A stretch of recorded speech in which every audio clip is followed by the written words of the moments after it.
एक साधी महाराष्ट्रीयन मुलगी जिला ना साऊथची भाषा येत होती ना तिथे कोणाची ओळख होती, पण आज संपूर्ण दक्षिण भारत जिच्या नावाचा जयघोष करतोय. मित्रांनो, सिनेमाला सुपरस्टार रजनीकांत किंवा विजय यांचे चित्रपट समजले जातात, तिथे एका मराठी मुलीने आपल्या ड्रॅगन या चित्रपटाद्वारे तब्बल 100 कोटीचा गल्ला जमवला आहे. ज्वेलरी स्पर्धेपासून थेट साऊथची नॅशनल क्रश होईपर्यंत कैदू लोहारचा हा थक्क करणारा प्रवास आज आपण आपल्या कट्ट्यावर पाहणार आहोत. नमस्कार मंडळी, स्वागत आहे तुमचं आपल्या लाडक्या मराठी जोश कट्ट्यावर, जिथे आपण अशा व्यक्तींच्या गोष्टी सांगतो ज्यांच्या ऐकून तुम्हाला तुमच्या अंगात जोश संचारतो. आजची गोष्ट आहे आपल्या मातीतील एका मुलीची, जिने भाषेच्या मर्यादा ओलांडून 7 समुद्रापलीकडे जाऊन आपलं नाव कोरलंय. तिचं नाव आहे कैदू लोहार. कैदू लोहारचा प्रवास सुरू कुठून झाला, तर तो सुरू झाला एका ग्लॅमरस जगातील छोट्या पावलांनी. तिने आपल्या करिअरची पहिली पायरी चढली, ती म्हणजे एका ज्वेलरी पेजंटने. तिथंच तिचे सौंदर्य आणि आत्मविश्वास दिसून आला होता. पण खऱ्या अर्थाने ती प्रकाश झोतात आली तेव्हा तिने टाइम्स ऑफ इंडियाचा अत्यंत प्रतिष्ठेचा ever youth fresh face season 12चा किताब जिंकला. एका विजयाने तिचे नशीब पलटले आणि तिला अभिनयाची दारं उघडी झाली.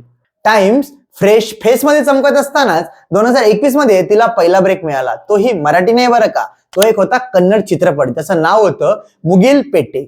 एका मराठी मुलीसाठी कन्नड भाषा शिकणं, तिथे जाऊन अभिनय करणं हे सोपं नव्हतं, पण कैदूने ते करून दाखवलं. तिचा प्रवास इथेच थांबला नाही. 2022 मध्ये तिने पथोनपथम नुत्तांडू या मल्याळम ऐतिहासिक चित्रपटात काम करून मल्याळम प्रेक्षकांची मनं जिंकली. त्याच वर्षी तिने अल्लुरी या चित्रपटाद्वारे तेलुगू इंडस्ट्रीत एक पाऊल ठेवलं. एकामागे एक भाषा आत्मसात करत ती खऱ्या अर्थाने पॅन इंडिया अभिनेत्री बनू लागली होती. 2023 मध्ये कैदूने आपल्या मायबोलीत म्हणजेच मराठी चित्रपट सृष्टीत पदार्पण केलं. आय प्रेम यू या चित्रपटाद्वारे ती मराठी प्रेक्षकांसमोर आली. पण 2025 हे वर्ष तिच्यासाठी सुवर्ण अक्षरांनी लिहिलं जाणारं ठरलं.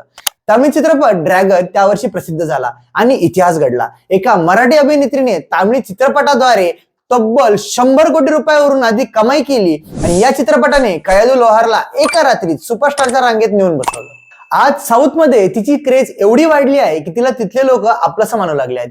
कैदूची गाडी आता सुसाट सुटली आहे. तिचे आगामी चित्रपट थाराम आणि हृदय मुरळी हे लवकरच येत आहेत. पण सर्वात मोठी बातमी म्हणजे तामिळ सुपरस्टार सिब्बू याच्या सोबत STR49 या बिग बजेट चित्रपटात कैदू मुख्य अभिनेत्री म्हणून आपल्याला दिसणार आहे.